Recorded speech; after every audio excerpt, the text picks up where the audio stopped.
Video को like करके आगे शेयर जरूर कर देना। इसलिए आप भी थोड़ा उर्दू के करीब आए।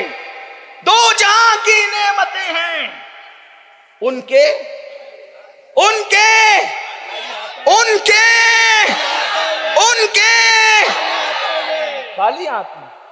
खाली हाथ का दो मतलब हो सकता है। एक खाली का मतलब होता है जिसमें कुछ ना हो, ये खाली है ना। और एक उर्दू का मुहावरा है खाली। क्या मतलब? कितने बंदे हैं वहां और खाली 5 बंदे बैठे हैं। कितने बंदे बैठे? खाली। जलसा हो गया तो क्या मैदान खाली हो गया, मतलब उसमें कुछ नहीं है। और बंदे 5, खाली 5 बैठे, मतलब क्या? सिर्फ 5, छठा कोई नहीं। बात समझ में आती? एक माना खाली का उसमें कुछ नहीं, और एक माना खाली का 5 नहीं मेरे भाई, सिर्फ ओनली, सिर्फ। खाली का एक मतलब क्या होता है? सिर्फ। क्या मतलब? आज तकरीर अलन शरीफ में मुकर्रिर खुसूसी की हैसियत से सिर्फ अमीर सुन्नी दावत इस्लामी करेंगे। मतलब उसको अगर कहा जाए तो कैसे कहेंगे? खाली अमीर सुन्नी दावत इस्लामी की तकरीर होगी आज, खुसूसी तकरीर। खाली क्या मतलब? सिर्फ। इतना समझाने में मैं कुछ कामयाब हो गया? हाँ, अब सुने। मालिके कौनैन है, गो पास कुछ रखते नहीं, दो जहां की नेमतें हैं उनके खाली हाथ में। यानी दो जहां की नेमतें किसी और के पास नहीं है, जिसके पास है वो सिर्फ और सिर्फ मोहम्मद रसूलुल्लाह की ज़ात। दो जहां की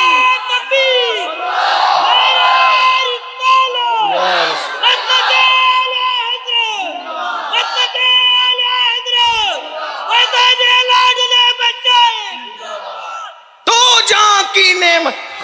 अब एक खाली का माना समझ में आया? खाली मतलब सिर्फ, ये भी माना है उसका।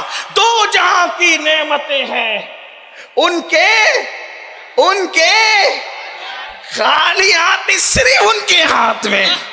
दो जहां की नेमतें हैं उनके खाली हाथ में। क्यों? इसलिए कि कौन देता है, देने को मुंह चाहिए, देने वाला है सच्चा हमारा नबी। तारे चलते हैं अता के, वो है कतरा तेरा, तारे खिलते हैं सखा के, वो है जर्रा तेरा। तो बात दूर निकल गई। अर्ज ये कर रहा था, मेरे प्यारे आका सल्लल्लाहु अलैहि वसल्लम के प्यारे दीवानों, हराम से बचो, हलाल की तरफ मेहनत करो। और रसूलुल्लाह सल्लल्लाहु अलैहि वसल्लम अपने दौर के नहीं बल्कि हर दौर के सबसे बड़े मालदार थे। लेकिन याद रखना, हुजूर के पास लाखों की आमदनी होती थी, सुबह आता था शाम तक सब जो है वो लुटा देते थे, सब तकसीम कर देते थे। और अपने पेट पे पत्थर इसलिए बांधा क्योंकि अगर पत्थर न बांधते तो हो सकता है कोई गरीब को कोई ताना देता कि तू तो रसूलुल्लाह के तरीक पे नहीं, तू भूखा मर रहा है, अल्लाह तुझसे नाराज है क्योंकि तेरे पेट पे पत्थर है, तू फाका कर रहा है, तेरे बदन पे पेवन वाला कपड़ा है। वो तो रसूलुल्लाह अमीरों के भी नबी थे, गरीबों के भी थे। पेट पे पत्थर बांध के पेवन का लिबास इसलिए पहना ताकि हमारी गुर्बत पर सुन्नत का पर्दा डाल दे, और हमें कोई पेवन के लिबास या फटे लिबास में देखे तो गुर्बत का ताना न दे, बल्कि कहे देखो देखो 14 सदियों के बाद भी नबी का कितना वफादार है कि दुनिया कहां जा रही है, ये पेवन के लिबास की सुन्नत पर अमल कर रहा है। बोलो ये लोग कहें देखो दुनिया कहां जा रही है, फाके की सुन्नत पे अमल कर रहा है। लेकिन चूंकि वो अमीरों के भी नबी थे, ऐसा नहीं कि सिर्फ गरीबों को अपनाया, अमीरों को भी अपनाया। ऐसा ना हो कि कोई जलसे में कीमती लिबास पहन के आए तो कोई कंखियों से इशारा करके कहे देखो कितना बड़ा फिरौन आ गया, नमरूद का मतवाला आ गया, कीमती कपड़े पहन के आया। हुजूर ने कीमती नहीं पहने तो हुजूर अलैहिस्सलाम ने मुल्क के शाम से भी मंगा कर पहने शामी जुब्बे, यमन से भी मंगा के पहने यमनी जुब्बे।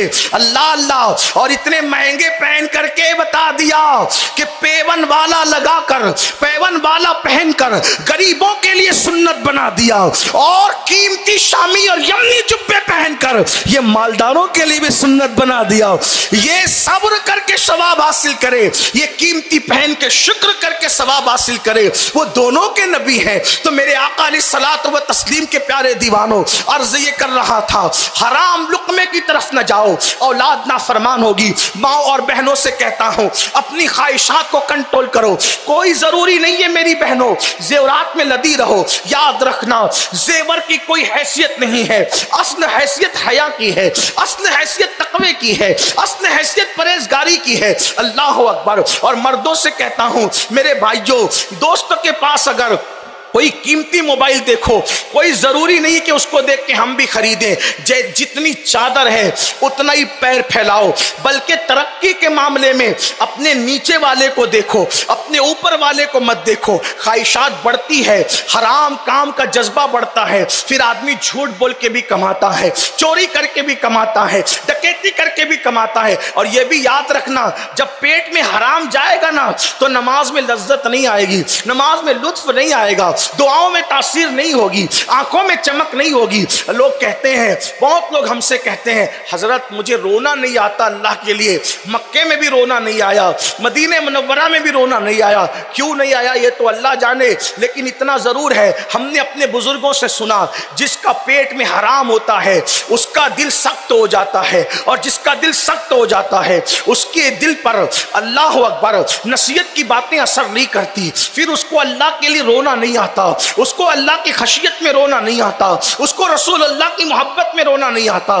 किसी ने एक मर्तबा इमाम गजाली से पूछा कि रोना क्यों नहीं आता? फरमाया दिलों की सख्ती की वजह से। फरमाया अगर रोने की कोशिश करे फिर भी रोना ना आए तो फरमाया कि उसको अपने आप पर रोना चाहिए। ये कौल मैंने मौला अली के हवाले से देखा। इमाम गजाली फरमाते हैं, अल्लाह अकबर, अंदाजा फरमाए मुसलमानों, हमारे दिल सख्त क्यों हुए, हमारी औलाद के दिल सख्त क्यों हो रहे हैं? पेट में हराम है, और इन हराम में सबसे बदतरीन हराम सूद है, सूद ब्याज। इसलिए कि और भी हराम हराम है, लेकिन सूद के मुतालिक, ब्याज के मुतालिक अल्लाह फरमाता है कि जो सूद खाते हैं मैं उनके साथ ऐलान जंग करता हूं। अल्लाह जिससे ऐलान जंग करे, मेरे भाई अपनी हैसियत मोहल्ले के कारपोरेटर से जीतने की भी हमारी औकात नहीं है। कोई मोहल्ले का एक आध छोकरा गुंडागर्दी करे ना, तब उससे भी डरते हैं, है ना? उसकी थोड़ी बहुत ताकत से भी डरते हैं, जो एक आध साल जीव करके अपने बाजुओं को मजबूत कर ले।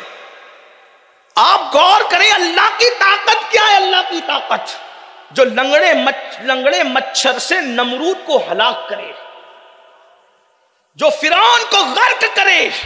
अल्लाह सूद खाने और सूद का धंधा करने वालों के साथ ऐलान जंग कर रहा है, ऐलान जंग। और आजकल तो कुछ जालिमों ने बचत गट के नाम पर मुल्क हिंदुस्तान के अंदर एक सूदी निजाम कायम किया। आपके कर्नाटक में क्या है मुझे नहीं पता, लेकिन हमारे महाराष्ट्र में ये लानत बढ़ रही है। और ये बचत गट, इसमें सिर्फ वो औरतों को कर्जा देते हैं, औरतों से मीटिंग करते हैं, औरतें ही हिस्सा ले सकती है।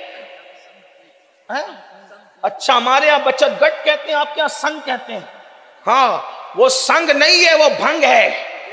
हंसने की बात नहीं। मुसलमानों, तुम्हारी गैरत कहां गई? गैरत कहां मर गई तुम्हारी गैरत? जो मजहब बहन बेटी को मस्जिद में नमाज पढ़ने के लिए जाने से मना करे, तुम उस मजहब की मानने वाली औरतों को संघ के नाम पर उन मुशरिकों के दरमियान भीख मांगने के लिए सूद के नाम पे जाने की इजाजत देते हो।